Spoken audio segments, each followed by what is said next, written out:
Maintenance problem, ஏக்கவுண்ட் பிரச்சனை, அப்புறம் சரியான மெயின்டெனன்ஸ் இல்லை. அப்புறம் வந்துட்டு என்னென்னா இந்த ரூம்லலாம் ரொம்ப வாடகை அடிக்குது இந்த மாதிரி சொல்லிட்டு கஸ்டமர்ஸ் குறைஞ்சிக்கிட்டே வந்தாங்க. இதெல்லாம் எந்த டைம்லனா 2019. அந்த டைமில் வந்துட்டு டக்குன்னு கொரோனா வேறு வந்துச்சா. கொரோனா வந்துட்டோன்னே டெம்பரவரியாக வந்து இந்த ஹோட்டல் வந்துட்டு அப்படியே மூடிட்டாங்க குவாரண்டைனுக்காக.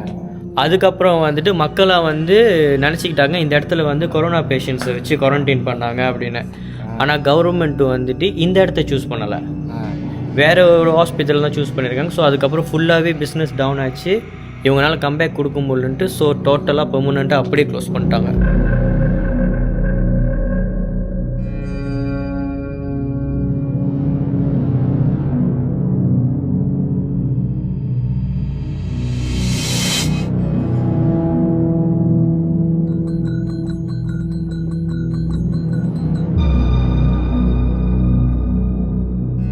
என்னது?